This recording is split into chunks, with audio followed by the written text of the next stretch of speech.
ओम शांति।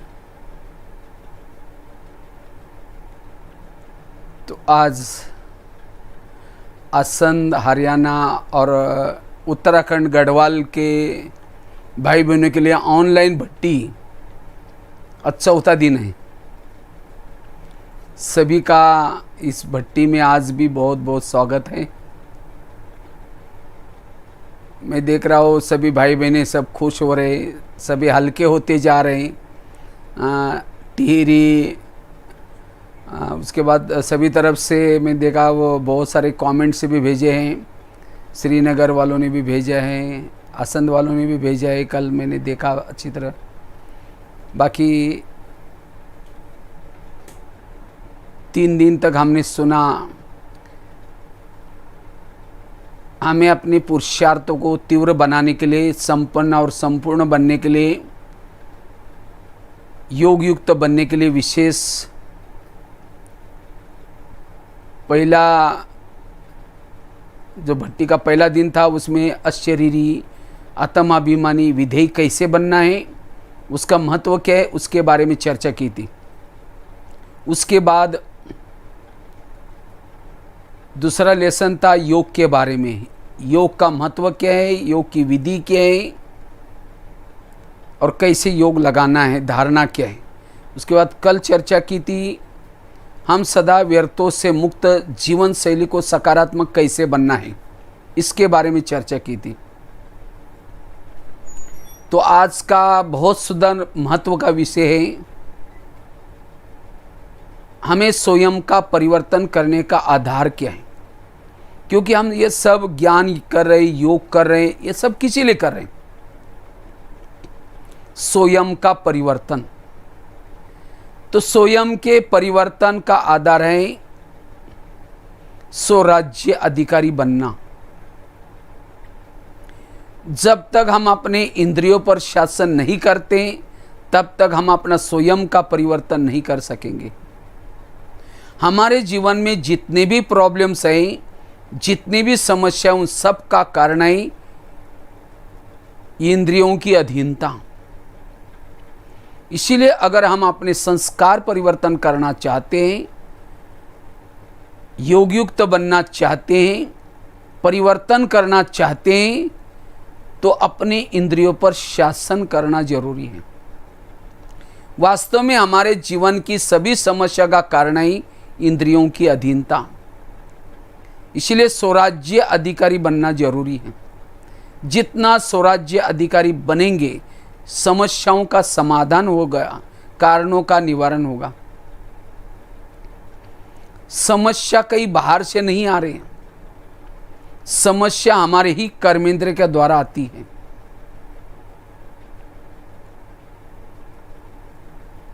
इसलिए बाबा भी कहते हैं बच्चे स्वराज्य अधिकारी बनो। ये तो कहा जाता है अंधेरी नगरी चौपट राजा, टकेसर बाजी टकेसर खाजा। इस नगरी का राजा सोए, उसके अंदर जो चाहे हो रहे। इसी तरह हमारी इंद्रियां हमको धोखा दे रहे, कान धोखा दे रहे, मुख धोखा दे रहे, आंखें धोखा दे रहे, मन धोखा दे रहे। नहीं तो जैसे अंधा पीसता है और कुत्ता बैठ करके उसको खा रहा है। अंधे को तो लग रहा है कि मैंने बहुत पीसा, लेकिन जमा कुछ भी नहीं। इसी तरह आज हम योग लगा रहे, पुरुषार्थ कर रहे, मेहनत कर रहे, लेकिन अगर हम इंद्रियों के वश में हैं, जो हमने जमा किया इंद्रिया उसको गंवा देंगे। इसीलिए अगर हम अपने में परिवर्तन करना चाहते हैं,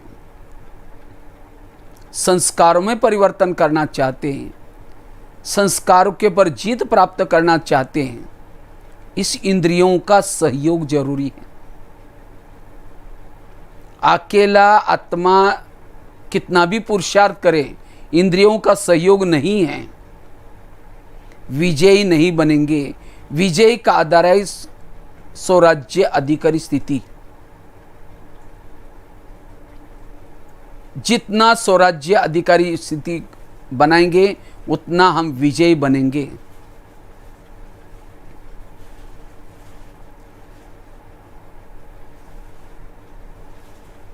समस्या कोई बाहर से नहीं आती, प्रॉब्लम कहीं बाहर से नहीं आते हैं, प्रॉब्लम आते हैं कर्मेंद्रिय के द्वारा ही। इसलिए बाबा कहते हैं चैरिटी बिगेन्स एट होम। आप अपने घर को सुधारो। घर मतलब लौकिक नहीं, घर अर्थात ये शरीर, और इस शरीर में जो इंद्रिय हैं, इस घर में रहने वाली इंद्रिय हैं, इनके ऊपर हमें अनुशासन रखना है। दूसरों पर शासन वही कर सकता है जो अपने ऊपर शासन करता है। पानी के ऊपर नौका चलेगी, पार कराएगी, लेकिन नौका के अंदर अगर पानी आएगा तो डुबा देगी। जो इंद्रियों को चलाता वो पार हो जाता है, जिसको इंद्रियां चलाते वो डूब जाता है। इसलिए स्वराज्य अधिकारी बनना ये जरूरी है। इससे हम अपने में परिवर्तन ला सकेंगे। परिवर्तन का मूल आधार ये है। इस विश्व पर शासन वही कर सकता है जिन्होंने स्वयं पर शासन किया है। अगर स्वयं इंद्रियों के अधीन है तो हम हार जाएंगे। जीत का आधार है स्वराज्य अधिकारी स्थिति।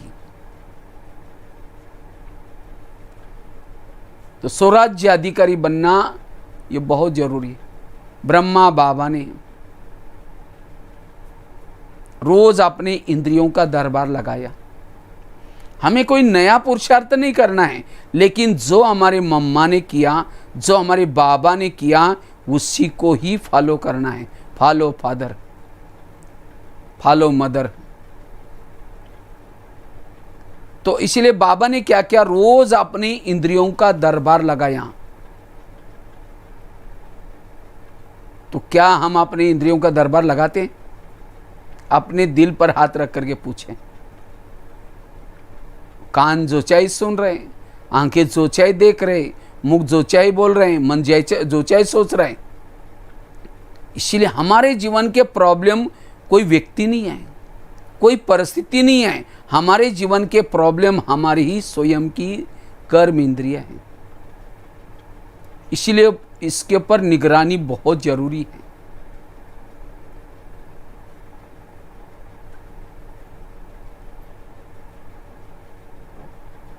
इसलिए रोज जो कर्मेंद्रियों की चेकिंग करता है, जिसकी कर्मेंद्रियां श्रीमत के आधार से चलती हैं, उसमें परिवर्तन दिखाई पड़ेगा, उसमें परिवर्तन आएगा। कहेंगे भाई बहुत अच्छा है, ये माता बहुत अच्छी है। अच्छी मतलब क्या? उसका इंद्रियों पर शासन है। इसीलिए स्वराज्य अधिकारी बनना जरूरी है।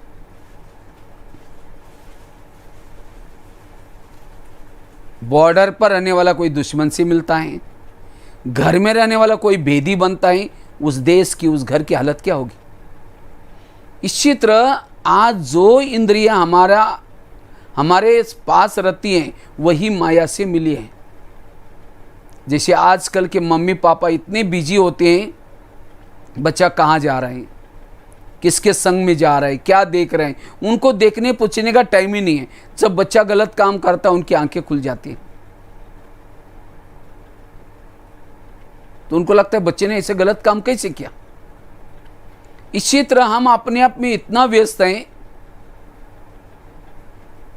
हमारे आंखें क्या देख रहे हैं, मुख क्या बोल रहे हैं, उनको पूछने का, देखने का टाइम ही नहीं है। और जब हमारे से गलतियां होती है तो हमारी आंखें खुल जाती हैं, हमने ऐसे गलत काम कैसे किया।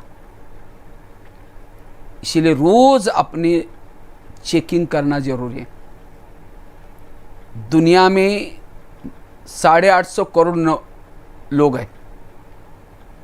इस शरीर में भी 850-900 करोड़ जीवाणु हैं।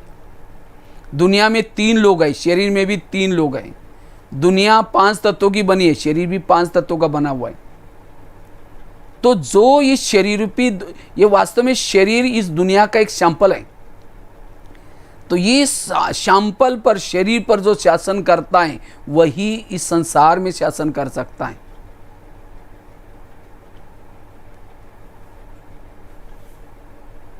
एक राजा था, वो राजा एक, उन्होंने सारे दुनिया को जीता, लेकिन कहता है मैं स्वयं से हार गया। इसी तरह अगर जो स्वयं से हारा है वो सब कुछ करने के बाद भी हार गया है। इसलिए अपने सहयोगी अपने ही धोखा देते हैं। इसलिए स्वराज्य अधिकारी बनना जरूरी है, कर्मेंद्रीय जिद बनना जरूरी है।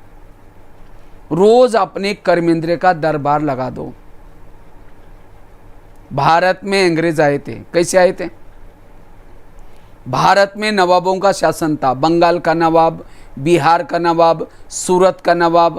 अंग्रेज आए, नवाबों के साथ दोस्ती की और दिल्ली के पराठे किए, और भारत क्या हो गया? गुलाम हो गया। तो इसी तरह ये शरीर भी हमारा एक देश है। तो इस शरीर रूपी देश में भी कई नवाब है, कान, मुंह, आंख। तो माया रूपी अंग्रेज आते हैं और इस नवाबों के साथ, इन इंद्रियों के साथ दोस्ती करते हैं। कान के साथ दोस्ती की, वेरस सुन लिया, फिर मुख ने उसका वर्णन किया, आंखों ने उसको ये किया, मना मन ने सोच करके वृत्ति बनाई, और धीरे धीरे आत्मा के ऊपर अटैक किया, दिल्ली के ऊपर अटैक किया। और इसीलिए शरीर रूपी देश अब गुलाम है। किसे? माया के गुलाम है। अब इस गुलामी से स्वतंत्र बनाना है, तो इसलिए इस इंद्रियों को, कर्मेंद्रियों को, जनता को जागृत करना जरूरी है। भारत से जनता को, भारत से अंग्रेजों को निकालने के लिए क्या किया? जनता को जागृत किया। सभी नेताओं ने मिलकर के जनता को जागृत किया।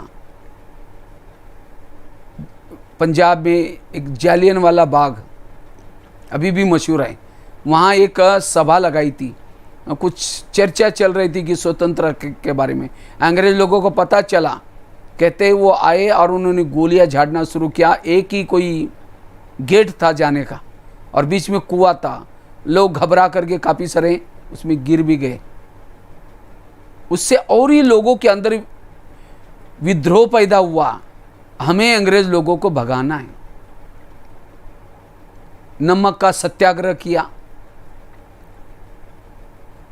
अखबार निकाले, त्योहार चालू किया ताकि अपने अपने रीजनल भाषा में लोग इकट्ठे हो जाएं और आंदोलन, स्वतंत्रता का आंदोलन चलाएं। और सभी जनता जागृत हुई। उनको पता चला अंग्रेज हमारी सुधार के लिए नहीं आए, हमें लूटने के लिए आए। और सभी ने मिल करके क्या क्या नारा लगाया, अंग्रेजों go back, Simon go back, Bharat छोड़ो। तब अंग्रेज चले गए। इसी तरह ये शरीर रूपी देश है, इसके अंदर विकार रूपी अंग्रेज घुसे हुए हैं, काम, क्रोध, लोभ, मोह। अब इनको भगाना है तो क्या करना है? इन इंद्रियों को क्या करना है? जागृत करने की जरूरत है। हमारी हर इंद्रिया कहे कि माया गो बैक। अब होता क्या है? कान कहता है माया गो बैक, ये आत्मा कहते हैं माया गो बैक, लेकिन कान कहता है और क्या हुआ, इधर चाहो। मन निगेटिव सोचता है, आंखें निगेटिव देखती है। तो हम आत्मा कितना भी चाहे, कितना साल भी तपस्या करें, अगर इंद्रियों का सहयोग नहीं है तो हम विजयी नहीं बन सकते। इस विकारों के युद्ध में विजय बनने का आधार है ये कर्मेंद्रियां। वो हमारी साथ देना चाहिए। कृष्ण जब रथ में बैठते हैं, पहले घोड़ों को थपथपाते, प्यार करते हैं, क्योंकि घोड़े अगर जाकर के दुर्योधन के सामने गिर जाएंगे तो पराजय हो जाएगी। इसी तरह हमें भी जब सवेरे नहाते धोते तो अपने घोड़ों को, हमारे शरीर के घोड़े कौन है? कान, मुंह, आंखें। क्यों घोड़े बुलाएं? क्योंकि ये जहां देखते वहां चले जाते हैं। इसीलिए उन घोड़ों की लगाम हमारे पास में है, और उन घोड़ों को प्यार करना है। मेरे कान, आज तुम ऐसी बातें नहीं सुनना जो मेरा सिर नीचे झुक जाए। ये मेरे आंखें, तुम आज कोई व्यर्थ गलत नहीं देखना। इसी तरह हर इंद्रियों को प्यार करो, उनसे बातें करो, तब वो आपके सहयोगी बनेंगे। वास्तव में कर्मेंद्रिय हमारे सहयोगी क्यों नहीं बनते? क्योंकि हमने वो कर्मेंद्रिय हमें दिन रात आत्मा को कितनी मेहनत करके कितनी कमाई कर रहे हैं, लेकिन तो भी आत्मा उससे कभी प्यार से बात ही नहीं किया। जैसे जो बड़े लोग होते हैं, मुझे याद है हमारी दादी प्रकाशमणि जी रहती थी यहाँ। कहीं भी दादी को जब बाहर जाना होता था, दादी सभी निवासियों को इकट्ठा करती थी। कहते देखो मैं कहीं जा रही हूँ, आप लोग देखना, आप लोग यहाँ के मालिक हो, आप लोग जिम्मेवार हो, आप लोग हर एक अपना अपना डिपार्टमेंट का ध्यान रखना, सब चीज़ का ध्यान रखना। तो ये है राजा महाराजाओं की निशानी, सभी के ऊपर जिम्मेवार सौंपना और विश्वास रखना। तो सभी फिर विश्वास से काम करते थे, अपना समझ करके काम करते थे। कोई बहुत काम कर रहा है, उसको कभी पूछे नहीं, उसको लगेगा अरे मैं इतना काम करता हूँ, मेरे को कोई पूछता ही नहीं, वो इतना दिल से काम नहीं करेगा। इसी तरह आज ये इंद्रियां आत्मा के लिए कितना सहयोग है, लेकिन आज हम इतने व्यस्त हो गए, कभी उनसे प्यार करना भूल ही गए। इसलिए रोज इनकी पूछताछ करना, शिक्षा देना, सावधान करना। अगर कोई बुरा करता है तो उसको सावधान करना। आज फोन से हम बात करते, लंदन, अमेरिका, व्यक्ति चंद्रमा पर गया, लेकिन पड़ोसी को ना यही पता नहीं है। नजदीक के रिश्ते हम भूल गए और दूर तक रिश्ते बना रहे। इसी तरह आज हम शरीर सारा दिन सब कुछ करते, लेकिन कर्मेंद्रियों पर ध्यान नहीं है, और यही आज हमारे अउन्नति करने का कारण है, जीवन में प्रॉब्लम का कारण है। इसीलिए इस किले को मजबूत करने की जरूरत है। पहले जमाने के राजा किले में रहते थे, किले में रहते थे। इसी तरह शरीर भी हमारा एक फोर्ट है, एक किला है। इस किले को जितना मजबूत रखेंगे, जैसे किले के कई दरवाजे होते हैं, कोई भी अगर अंदर आता है पूछताछ होती है कहां जा रहे हैं, किस लिए जा रहे हैं, चेकिंग होती है। इसी तरह ये शरीर भी किला है, इसके कई दरवाजे, कान, मुंह, कान, लेकिन इसमें रोकने वाला, टोकने वाला कोई नहीं है। इसीलिए आज आत्मा की हालत गंभीर हो गया है। इसीलिए अगर कान से कुछ गलत सुना, पूछो हे कान, जो तुमने सुना क्या मेरे योग्य है था, तुमने क्यों सुना? हे आंखें, तुमने व्यर्थ देखा, क्यों देखा? क्या मेरे लिए जरूरी था? ब्रह्मा बाबा ने ये पुरुषार्थ किया, इससे बाबा ने नारायण का पद प्राप्त किया। और जब तक हमारी इंद्रियां हमारे शासन प्रमाण नहीं चलेंगी, बदलाव नहीं आएगा। अगर हमारे इंद्रियों के अंदर विकारों के प्रति आकर्षण है, तो हम विकार जीत, संस्कार जीत, माया जीत नहीं बन सकते। इसलिए इन इंद्रियों में भी अंदर से विकारों के लिए नफरत चाहिए, बुराई से नफरत चाहिए। दिल्ली में प्रधानमंत्री जी शांति में तब बैठेंगे जब उसके पार्टी के सभी लोग अच्छा काम करेंगे। अगर एक भी कोई गलत करता है तो उनको थोड़ा हलचल में आता है मन में। इसी तरह आत्मा को शांति तब होती है जब हमारी हर इंद्रिया एक्यूरेट काम करते हैं। कान ने गलत देख लिया, आत्मा की नींद फिट गई। कान ने गलत देख लिया, कान ने गलत सुन लिया, आत्मा की नींद फिट गई। मन में गलत सोच लिया। इसीलिए हर इंद्रिया अगर अपनी ड्यूटी एक्यूरेट करेंगी, तब सच्ची शांति मिलेगी, सच्चा सुख मिलेगा, विकार जीत बनेंगे। हर इंद्रियों का सहयोग जरूरी है। तो अंग्रेज को भगाने के लिए क्या क्या अलग अलग नारे बनाए, सभा लगाई। कहते एक वंदे मातरम नारा शुरू किया था, भारतवासी बोलते थे, लेकिन अंग्रेज लोग बोलने नहीं देते थे उस नारे को, क्योंकि उनको तो हिंदी नहीं आती थी। उनको लगता है कि हमको ये बोल रहे कि वंदे मातरम मतलब बांधो और मारो बोलते हैं, इसलिए बोलने नहीं देते थे। तब जाकर के अंग्रेज लोग चले गए। इसी तरह हमारी हर इंद्रिया कहे कि माया गो बैक, मुझे अब कोई संस्कार के वश नहीं होना है। इसीलिए कभी इन कर्मेंद्रिय का कोर्स कराओ। क्या कान मेरा ज्ञान में चलता है? क्या आंखें मेरे ज्ञान में चलती हैं? क्या मुख मेरा ज्ञान में चलता है? ज्ञान में चलता है मतलब श्रीमत प्रमाण चलता है। अगर नहीं चलता, इन घर वालों का कोर्स कराओ। साप्ताहिक का कोर्स है इनका कभी करो। ये आंखें, वर्तमान समय संगम युग चल रहा है, भगवान इस धरती पर आए हैं। इसीलिए हे आंखें तुम भी श्रीमत प्रमाण चल, बहुत कल्याण होगा। अगर आंखें जागृत हो जाए, अगर आंखें ज्ञान में चलती तो योग में तो खुली होकर के बाबा को देखती रहती, लेकिन जैसा योग शुरू किया बंद हो जाती है, धोखा देती है। मन को कहा ये मन तुम परम धाम में जाओ, मन मार्केट में लेके जाता है। अगर ज्ञान में चलता तो प्रभु के पास जाता। बुद्धि ज्ञान में चलती है, अगर बुद्धि चलती तो परमधाम का विजन बनाती, वो औरों का नहीं। इसीलिए इस एक एक इंद्रिय अपनी एक्यूरेट ड्यूटी करे। ये है स्वराज्य अधिकारी स्थिति। और जब तक हम स्वराज्य अधिकारी नहीं बनेंगे तब तक परिवर्तन नहीं आएगा। तो स्वयं के परिवर्तन का आधार, संस्कार परिवर्तन का आधार स्वराज्य अधिकारी स्थिति। और ये स्वराज्य अधिकारी स्थिति के द्वारा ही भविष्य का पद मिलने वाला है। राजा कौन बनेगा, दासी कौन बनेगा, इसे सिस्टम है। कोई ज्ञान में चलता है, ना इंद्रियों पर शासन है, ना धन से सेवा करता है, ना ज्ञान किसी को सुनाता है, लेकिन ज्ञान में चलता है। ऐसी आत्मा का भविष्य क्या है? दास दासी। दास दासी वो बनते जो उदास रहते। उदास वही होते हैं जो इंद्रियों के अधीन है। इंद्रियों के अधीन वालों को कभी खुशी नहीं होगी।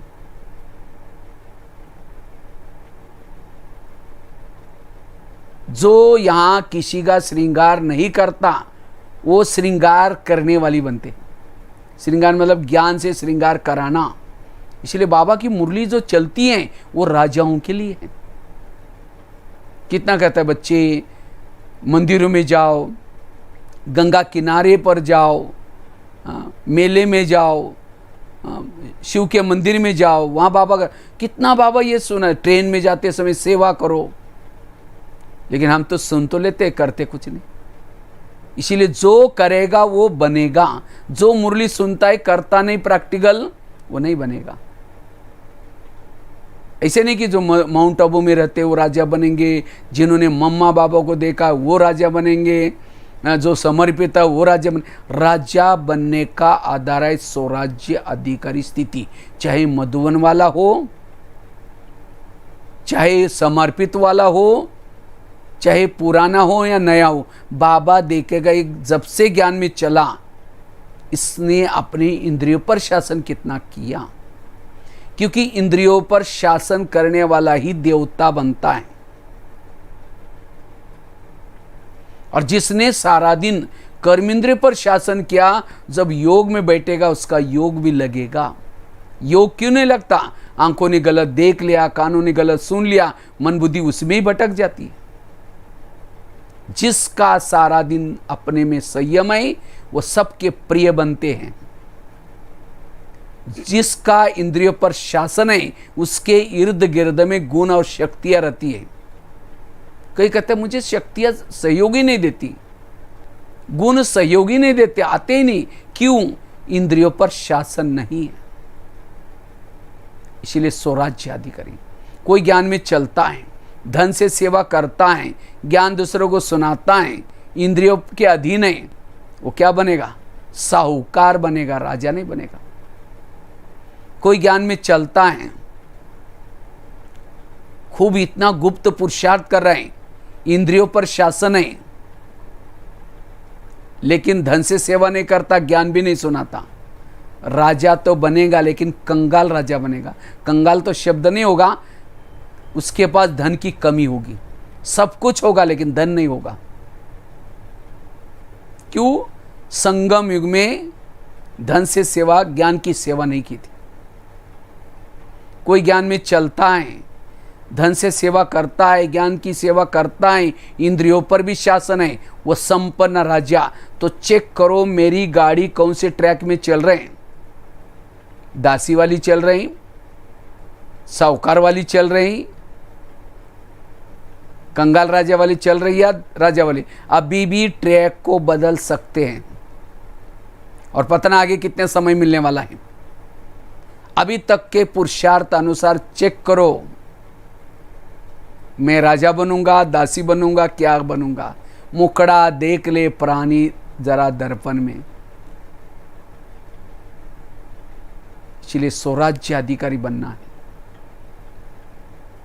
अपने इंद्रियों पर शासन। कई माताएं कहते मेरे बच्चे मानती ही नहीं है, मेरा पति मानता ही नहीं है। और जिसकी इंद्रियां नहीं मानती, ना पति मानेगा ना बच्चे मानेंगे। इसलिए अपने पर शासन करो, बच्चे भी ठीक चलेंगे, सब कुछ ठीक चलेगा, ये प्रकृति भी ठीक चलेगी। इसलिए स्वराज्य अधिकारी का पुरुषार्थ।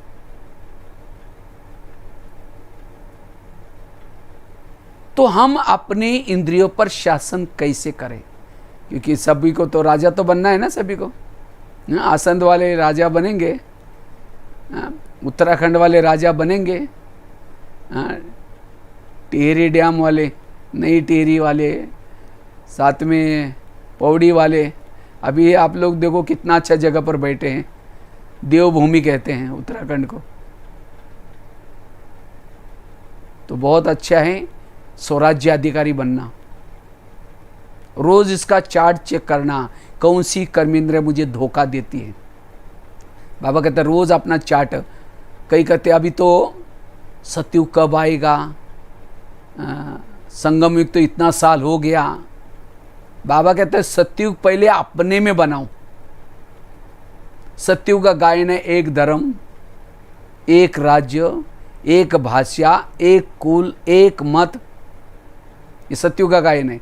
तो क्या मैंने एक धर्म, एक राज्य अपने में बनाया, एक आत्मा का शासन पूरा इस शरीर पे, सृष्टि पर। एक धर्म अर्थात धारणा, एक मत। आत्मा कुछ और सोचता है, मन कुछ और सोचता है, सब हर एक अपना अपना। वो राजा कैसे बनेगा। इसलिए सतयुग अपने में निर्माण करना है, तब बाहर सतयुग आएगा। और ऐसे भी नहीं समझना हमारे में अपने में नहीं बनेगा तो सतयुग आएगा नहीं। जो लाने वाले तो लेके आएंगे, लेकिन हम तो उस सतयुग में नहीं जाएंगे। जाएंगे तो भी पद दास दासी का मिलेगा। इसलिए अगर पद ऊंचा प्राप्त करना चाहते हैं, इंद्रियों पर शासन चाहिए। कई कई तो बीके भाई बहने जब सामने आते हैं, घर वाले बोलते हैं मुसीबत आ गई, मुसीबत समझ करके किनारा करते, ज्ञान में चलते हैं, योग का अभ्यास करते, तो भी उनमें परिवर्तन नहीं आए, इंद्रियों पर शासन ही नहीं आए। अब कोई देवी को जब सामने देखते ही कैसा लगना चाहिए, अरे देखते ही रहे, हम तो देवी देवता बनने वाले। हमें देख करके कोई किनारा करता है, इसका मतलब हमारे में जरूर कुछ कमी है। हम कहते नहीं नहीं मैं तो गुप्त हूं ना, ये तो जानते ही नहीं। सूर्य कितना भी छिपाए, छिप नहीं सकता। इसलिए अच्छी स्थिति वाला छिप नहीं सकता। इसलिए अगर कोई मेरी बुराई करता है मेरे से, तो जरूर मेरे अंदर कमी है। इसलिए संत कबीर ने कहा निंदक नेरे राखी है। सामने वाला आईना है, आईना कभी झूठ नहीं बोलता। हम जैसे वैसे आईना दिखाएगा, लेकिन कई कई तो आईने को भी झूठ बनाते हैं। नहीं नहीं नहीं, इसको तो पता ही नहीं है, मैं तो बहुत अच्छी हूं, लेकिन ये तो जानते ही नहीं है, आईने को झूठ बना रहे। इसीलिए अपने में परिवर्तन लाना है। और अपने में परिवर्तन अर्थात इंद्रियों को ईश्वरीय श्रीमत प्रमाण चलाना। तो हम कैसे इस कर्मेंद्रिय का दरबार लगाएं। रोज अमृत वेला करने के बाद, 4:45 के बाद 5 मिनट इस शरीर में प्रवेश किया, और शरीर में आने के बाद अपने अपने इंद्रियों को सबको गुड मॉर्निंग बोलो, क्योंकि आत्मा राजा का फर्ज है सभी इंद्रियों को गुड मॉर्निंग बोलना। और उसके बाद एक एक इंद्रियों से बात करो। सबसे पहले बात करो कान से। हे मेरे कान, तुम मेरे इस राजा के शान हो। अगर तुम ना होते मैं ईश्वरीय महावाक्य कैसे सुनता। इसलिए हे कान, तुम्हारा बहुत बहुत धन्यवाद। और मेरा तो तुम्हारे पर बहुत बड़ा विश्वास है, और इसीलिए मैंने तुमको बॉर्डर पर रखा है। लेकिन हे कान, मैंने तुमको तो बॉर्डर पर रखा है, लेकिन आजकल तुम मुझे धोखा दे रहे। मुझे तो ये पता नहीं था, लेकिन आज मैं परम हितैषी शिव बाबा के पास गया था। शिव बाबा ने तुम्हारे लिए कुछ इशारे बताए। तुम मेरा खाते हो, मेरे राजाई में रहते हो, मुझे धोखा देते हो। इसीलिए कान, आज तक जो हुआ कोई बात नहीं, लेकिन आज से तुम्हें अटेंशन रखना है। और ये भी नहीं समझना मुझे कुछ पता ही नहीं चलता, क्योंकि शरीर पे किले के चारों तरफ से आजकल मैंने शीशी कैमरे का प्रबंध किया है। मेरा बुद्धि रूपी नेत्र सदा खुला है। अगर तुम कुछ गलत सुनेगा, मुझे सब पता चलता है। इसीलिए अगर तुमने गलत सुना, श्रीमत के विरुद्ध कुछ सुना, तो रात को सोने के पहले फिर मैं दरबार लगाने वाला हूं, उसमें तुमको सजा मिलेगी। आगे चलो। मुख के पास, हे मुख, तुम भी मेरे इस राज्य के शान हो। अगर तुम ना होते, मैं ईश्वरी महावाक्य दूसरों को कैसे सुनाता। लेकिन कभी कभी तुम परचिंतन करते हो, किसी का अपमान करते हो। क्या मैंने तुम्हें अपमान करने के लिए तुमको रखा है? अगर तुम किसी का अपमान करोगे, मैं तुमको सजा दूंगा। आगे चलो। आंखों के पास, ये आंखें, मुझे 84 जन्म में बहुत सारे आंखें मिली, लेकिन तुम्हारे जैसे भाग्यशाली आंखें कोई नहीं मिली, क्योंकि तुम्हारे द्वारा मैंने सत्यम शिवम सुंदरम को देखा है। क्या परमात्मा को देखने के बाद तुम्हारा पेट नहीं भरा? खाते हुए देखा है, मुस्कुराते हुए देखा है, बोलते हुए देखा है, चलते हुए देखा। माउंट आबू में कई भाई बहने आए होंगे पुराने, बाबा को डायमंड हॉल में प्रत्यक्ष देखा है, झंडा लहराते हुए देखा है, खाते हुए, भोग खाते हुए देखा है, मुरली सुनाते हुए देखा है। क्या वो भगवान को देखने के बाद, परमात्मा को देखने के बाद पेट नहीं भरा? इसीलिए आंखों को ऑर्डर करो, हे आंखें, तुमने परमात्मा को देखने के बाद तुम इस संसार की गलत बातें, किसी की सुंदरता को क्यों निहारते हो? इंटरनेट की गलत चीज़ों को क्यों देखते हो? वो देखने के बाद मेरा खुद का घाटा होता है। इसलिए हे आंखें, अब तक जो हुआ कोई बात नहीं, आगे से तुम्हें ध्यान रखना है। अगर तुम गलत देखेगे, मैं तुमको सजा दूंगा। आगे चलो। पाँव के पास, हे पाँव, तुम भी मेरे इस राज्य की शान हो। अगर तुम ना होते, मैं सेवा करने के लिए कैसे जाता? भले मुख ने भाषण दिया, आदि दुआ तुमको मिलती है। भले हाथ ने कर्मना सेवा की, आदि दुआ तुमको मिलती है। तुम सभी इंद्रियों को सिर पर उठा कर लेके जाते हो। पाँव के ऊपर से सारी इंद्रियां, पाँव क्या करता है? सिर पर उठा करके कर्मना सेवा करने के लिए, कुछ करने के लिए लेके जाता है। इसीलिए कोई भी व्यक्ति घर में आता है, उसके चरण छूते हैं। हे चरण, तुम्हारा धन्यवाद, इस व्यक्ति को घर में लाया। लेकिन कभी कभी चरण पर चिंतन करने के लिए भी लेके जाते हो। पर चिंतन किया मुख ने, आधा विकर्म पाप का, ये पाँव का हुआ। पर चिंतन सुना कान ने, आधा विकर्म। उस समय अगर पाँव कहता है नहीं नहीं मैं नहीं जाऊंगा, भले ये आंखें, ये कान तुम जाओ, भले कल परसों आना, मैं नहीं जाऊंगा, मैं राजा को धोखा नहीं दे सकता हूं। इतना आत्मा के प्रति हर इंद्रियों का रिगार्ड चाहिए। तो वास्तव में सारा हमारे ही गड़बड़ होता है, हमारी सारी इंद्रियां मिली हुई है, और इसीलिए आज हमारे में प्रॉब्लम है। कान भी मिला हुआ है, मुख भी मिला हुआ है। इसलिए हर इंद्रियों से रोज चेकिंग करनी है, कौन सी इंद्रियां उसमें मिली हुई है। उनसे बातें करना, उनको समझाना, फिर कल के लिए अटेंशन देना, इसको कहते हैं राजा। राजा बनने के लिए दौड़ने की जरूरत नहीं है, अपने पर शासन करना है। अपने पर ही शासन नहीं है, अपने से हारा हुआ है, राजा नहीं बन सकता। इसलिए स्वराज्य अधिकारी। आगे चलो। मन के पास, हे मन, तुम भी मेरे इस राज्य के शान हो। अगर तुम ना होते, मैं ईश्वरीय ज्ञान का चिंतन कैसे करता? लेकिन कभी कभी तुम व्यर्थों का चिंतन करते हो, पर चिंतन करते हो। अगर करेगा, मैं तुमको सजा दूंगा। आगे चलो। बुद्धि के पास, हे बुद्धि, मैं सभी इंद्रियों में से चुन करके तुमको मंत्री बनाया, और वो भी गृह मंत्री है। बुद्धि कौन है? गृह मंत्री है। पूरा कारोबार बुद्धि के पास है। मैंने तुमको सभी इंद्रियों में से चुन करके मंत्री बनाया।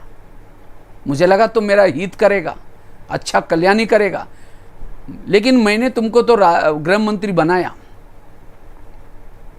लेकिन तुमने ऐसे निर्णय किया, पूरी राजाई मेरी गंवा दी। इतना ही नहीं, तुमने मुझे रावण के जेल में डाल दिया।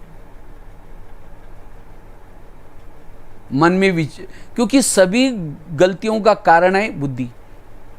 मन में विचार आया, चलो फिल्म देखनी है, ये विचार की फाइल गई बुद्धि के पास, गृह मंत्री के पास। उसने निर्णय किया, हाँ भले जाओ, तो आंखें गई, पाँव गए, सब गए। किसको फॉलो किया? क्योंकि बुद्धि ने निर्णय किया। अब उस समय बुद्धि कहते नहीं जाना है, ये हमारा उसे विकर्म बन जाएगा, उसने गलत चीज़ें नहीं जाना है, तो विकर्म होता ही नहीं। मन हर इंद्रिया, बुद्धि भी मिली है, मन भी मिला हुआ है। इसीलिए ब्रह्मा बाबा ने ये प्रैक्टिस की। बाबा ने स्वराज्य अधिकारी बनकर के इंद्रियों पर शासन किया। ये है पुरुषार्थ, ये है सो परिवर्तन का आधार।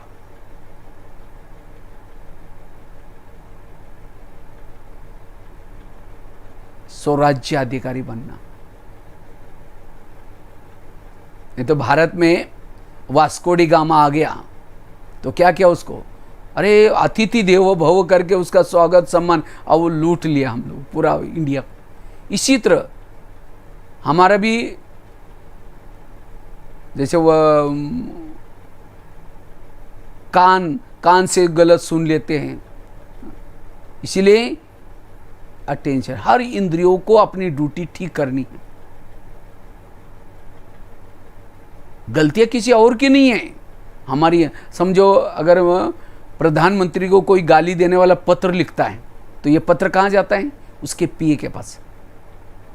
पीए देखेगा, पढ़ेगा, कहेगा फालतू आदमी, इसको कोई काम देना, वो फाड़ के फेंक देगा, वो पहुंचाएगा नहीं उनको, क्योंकि बड़ों का टाइम क्यों वेस्ट करे। इसी तरह किसी ने अपमान किया हमारा, तो अपमान वाले शब्द कहाँ जाते हैं? पहले हमारा पीए कौन है? कान। तो कान क्या करता? फटाफट आत्मा को बोलता है, हमको गाली दी करके आवाज करना शुरू करता है। तुरंत मन बुद्धि सारे, मुख सारा डिस्टर्ब हो गए। अगर वही बात वो सुन करके सोचा कि ये कोई आत्मा राज्य के लिए कोई काम के नहीं, वापिस करता, सुनी अनसुनी करता, सभी इंद्रियों में हलचल नहीं आती। इसका मतलब कान हमारा हितैषी नहीं है। और सवेरे मुरली सुनिए 3-4 पेज की, उसको तो निकाल देता है। आज का वरदान था कि निकाल दिया, उसका आवाज नहीं करता। आज बाबा ने ऐसा बोला, ये नहीं बोलेगा, लेकिन कोई गलत चीज है फटाफट पहुंचा देगा। इसीलिए इंद्रियों को अपने हितैषी बनाना जरूरी।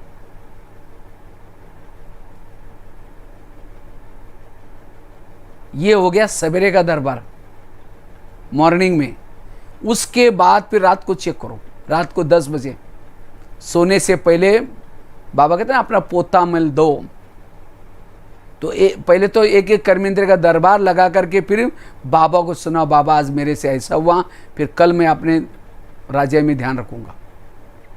सबसे पहले बात करो कान से, हे मेरे कान, आज तुम्हारा चार्ट कैसा है बताओ।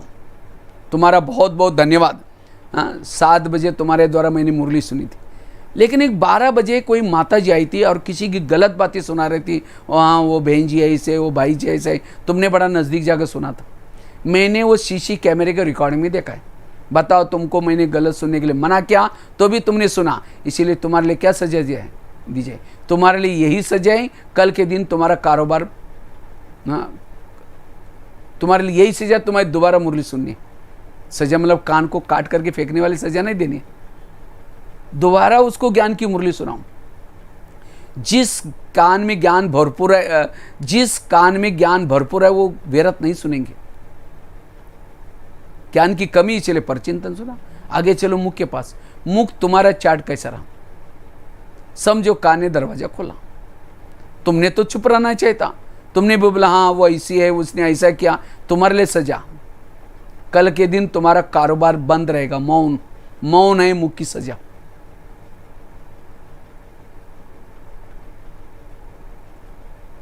इसको कहते हैं राजा।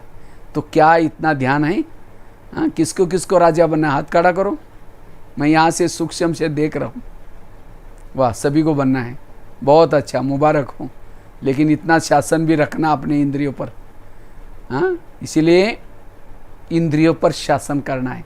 थोड़ा सा समय अब अपने पर शासन करना है, स्वराज्याधिकारी बनना है।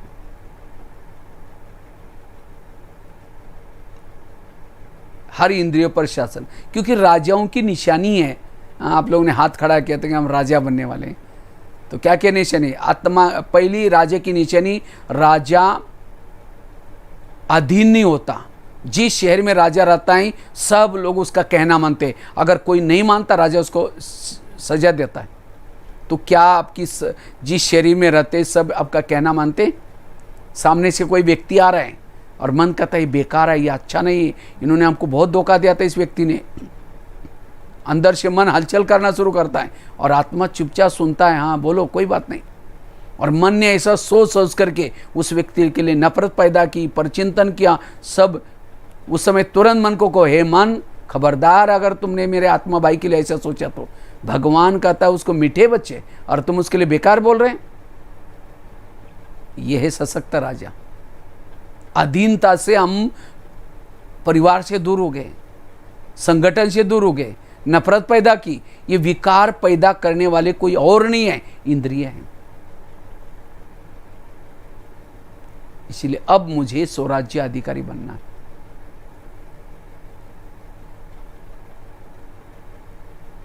राजा की दूसरी निशानी है, राजा दानी होता है। राजा के घर से कोई खाली नहीं जाता। तो आप राजा बनने के लिए हाथ खड़ा किया था, इतना दान करते हैं। समझो हरिद्वार से जा रहे हैं उत्तराकाशी बस में, और बाजू में कोई बैठा, एक शब्द भी नहीं उसको सुनाया, कंजूस राजा। बाजू वाली पड़ोस ने रोज घंटी बजा करके कहते हैं देवी आओ हमको दर्शन दो, एक शब्द भी नहीं सुनाया उसको, कंजूस है। इसलिए राजा बनने के लिए क्या करना है? दान करना है। जो दान करता वो देवता है। देवता मतलब देने वाला, लेवता नहीं बनना है, देना। अच्छा, ऐसा सुनाने की शर्म आती है तो एक दो शब्द करो कि ओ मीठे बाबा, ये जो पड़ोसी आत्मा है इसका कल्याण करना। आप धरती पर आए, उसको ज्ञान नहीं, फिर भी आपको पुकारे बाबा इसका कल्याण करना। ये मनसा से शब्द भेजो, ये शब्द जाकर के उसको टच करेंगे। मनसा से दो, वाचा से दो, कर्मना से दो, दो दो दो, वो देवता है। हमारे पास बहुत खजाना है। जो संगम में नहीं देता उसको भविष्य में कैसा मिलेगा? कहते हैं बहुत ही शादी से पहले बहुत दान पुण्य करते हैं, लेकिन जब उसकी शादी हुई दान पुण्य नहीं करते। उसकी शादी सेठ जी के घर में हुई थी, वो थे सेठ जी लेकिन थे कंजूस। तो एक दिन सास ससुर पति सब लोग घर महल, उनका बहुत बड़ा महल था, उसके बाहर बैठे थे। इतने में एक सन्यासी आया, कहते हैं मुझे भिक्षा चाहिए। तो बहू क्या बोलते, मैं खुद बासी खाती और भूखी सोती, तुमको कहाँ से दो? तो सास को तो बड़ा गुस्सा है, क्या बोल रहे, लेकिन सन्यासी था इसलिए कुछ नहीं बोला। दोबारा सन्यासी कहता है मुझे थोड़ा भिक्षा चाहिए। कहते सुना नहीं तुमने, मैं खुद बासी खाती और भूखी सोती, तुमको कहाँ से दो? सन्यासी तो चला गया। सास उठी, उसको 2 थप्पड़ लगा दे बहू को। कहते तुमने मेरा नाम बदनाम किया, कब तुमको भूखा सुलाए, कब बासी खिलाए? कहते हाँ रोज मैं बासी खाती हूँ, आज मेरी शादी सेठ जी के घर में हुई है, ये तो मेरे पिछले पुण्य कर्मों का फल है। इसीलिए मैंने कहा मैं पिछले जन्मों का कार्य, और भूखी सोती अर्थात अगले जन्म के लिए मैं कुछ नहीं कर रही हूँ, इसीलिए मैंने कहा भूखी सोती हूँ। उसको लगा हाँ बात तो सही है। कहता है ठीक है, घोड़े के लिए जो चना पीसा है उसको दिया करो। उसको लगता है अगर अच्छा है, कम से कम अकल तो आ गई। लेकिन एक दिन उसके मन में आता है मैं अगर चने दूंगी, दान करूंगी तो मुझे अगले जन्म में बोरी के बोरी चने मिलेंगे। तब उसकी सास कहते जो चाहिए दे दो। इसी तरह कहीं हम बासी खा करके भूखा तो नहीं सो रहे। आज इतना तरावटी पालना मिल रहा है आपको। देखो मधुवन में बैठे वहाँ घरों में, लेकिन बाबा की ये बातें कहाँ आपके घर में पहुँच रही? ये कौन से जन्मों का फल है? ये 63 जन्म में जो बाबा की भक्ति की थी, इतना उपवास किया था, व्रत किया था, उसका फल ये ज्ञान की पालना मिल रही। बाबा ने सब कुछ ज्ञान दिया, उस भक्ति का फल है। लेकिन मतलब कौन सा खा रहे? बासी खा रहे। अब जो 63 जन्म में की थी उसकी पालना मिल रही, मतलब बासी करे। और लेकिन अब अगर बीके बनने के बाद कुछ किया नहीं, अगले जन्म के लिए भूखे सो रहे। केवल बीके बनना नहीं है, कुछ करके दिखाना है। अगर करेंगे तब जाकर के भविष्य के लिए आएगा। जो यहाँ जो चीज़ करेगा वही उसको मिलेगा। धन से सेवा करेंगे धन मिलेगा, तन से सेवा करेंगे तन मिलेगा। समझो आपके पास गाड़ी है, गाड़ी सेवा में लगाएंगे आपको व्हीकल से कमी नहीं पड़ेगी।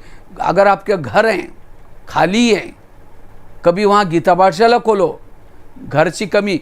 जो संगम में सेवा में ईश्वरीय कार्य में लगाता है वही चीज़ मिलती है। जब द्रौपदी का कृष्ण की उंगली कटी तो द्रौपदी ने अपनी साड़ी देखी नहीं अच्छी कैसी है, फटाफट फाड़ करके कृष्ण की उंगली बांधी।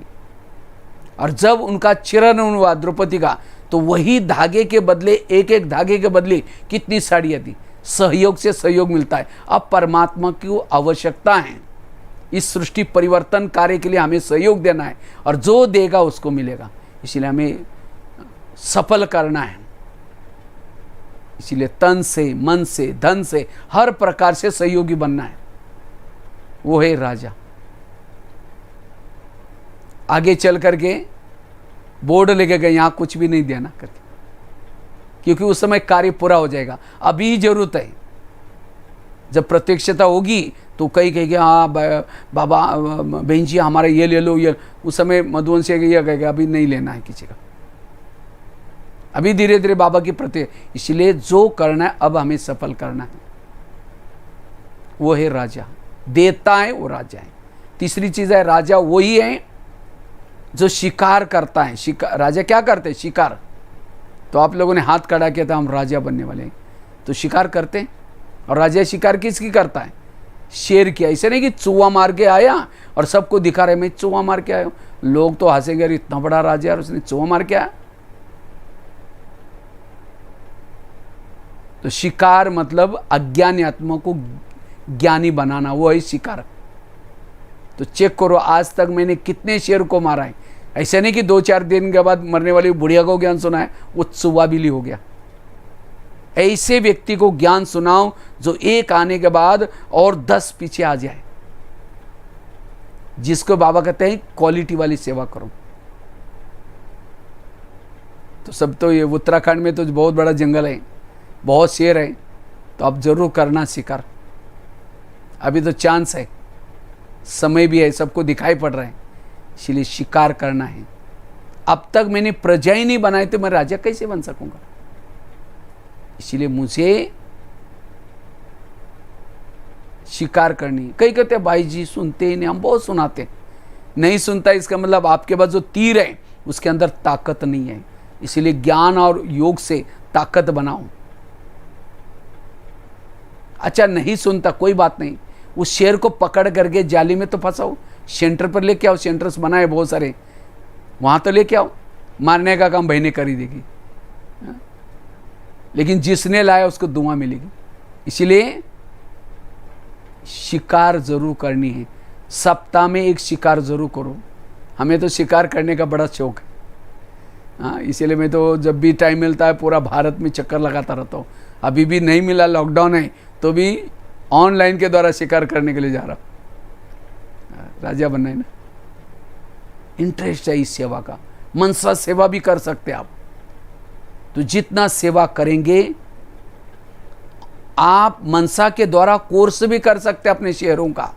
मनसा के द्वारा उनको ऊपर लेके आओ, बुलाओ, और मनसा से उनको कहो कि आप आत्मा हो, आप तो अपने आप को भूल गए, शिव बाबा आकर के कह रहा है, हम आपको बता रहे, तो लोगों को टचिंग होगा, हमें कोई संदेश दे रहा है। मनसा से करो, स्थूल में भी करो। शिकार जरूर करनी है, लेकिन याद रखना शिकार बड़ी सावधानी से की जाती है। नहीं तो कई बार पेपर में आता है कोई शिकारी शिकार करने के लिए गया था और शेर ने उसको फाड़ कर रख दिया। गया था शेर को मारने के लिए, खुद ही मर गया। कईयों को नशा चढ़ते हैं, किसी को ज्ञान सुनाने के लिए जाते हैं। आजकल हम ब्रह्मा कुमारी जाते हैं, वहाँ परमात्मा है, आप भी आओ ना। कहते अच्छा आप भी फंस गए क्या? अरे वहाँ ब्रह्मचारी रहते, फैशन नहीं करते, टीवी नहीं देखते, ये बाहर का खाना नहीं करते, कोई लाइफ है क्या? बस ये बातें सुनते खुद ही आना बंद कर दिया। गया था दूसरे को शिकार करने के लिए, खुद ही शिकार बन गया। इसलिए पहले खुद पक्के बनो, अनुभवी बनो, पावरफुल बनो, इसलिए शिकार करनी है। तो देखेंगे अभी, हाँ, जब भी आएंगे ना मधुबन में, अपने अपने शिकार करके उसको पालना करके कान पकड़ करके लेके आना। फिर देखूंगा भट्टी का कितना प्रभाव हो गया, 3-4 दिन का भट्टी का शिकार जरूर लेके आना पकड़ करके देखूंगा। हाँ, चाहे टिहरी वाले, चाहे श्रीनगर वाले, चाहे उत्तरकाशी वाले, चाहे असंध वाले, हाँ, सबको मैं आप बैठे बैठे सबको देख रहा हूँ। हाँ, शायद गोपेश्वर में भी सेंटर खोला है, सुना है। ठीक है, रुद्र क्या रुद्र में तो भूल गया उसका नाम। इसलिए शिकार करना। और लास्ट में राजा का संस्कार, फलों का राजा किसको बोलते हैं? आम को। आजकल सीजन आया ना आम का, क्यों आम को ही फलों का राजा क्यों बोला? वैसे तो बोलना चाहिए नारियल को, क्योंकि भगवान के ऊपर प्रसन्न करने के लिए नारियल को तोड़ते हैं, लेकिन राजा नहीं बना नारियल, आम बना। क्यों? आम के साथ प्यार है। अभी आया ना सीज़न, शायद आपकी तरफ थोड़ा अभी आने वाला है, सहारनपुर के आम आएंगे। जब आम का सीज़न आता है तो क्या करते हैं? आम मुंह में लेके चूसते, फिर चूसेंगे, फिर डालेंगे, चूसेंगे, प्यार कर रहे उसे।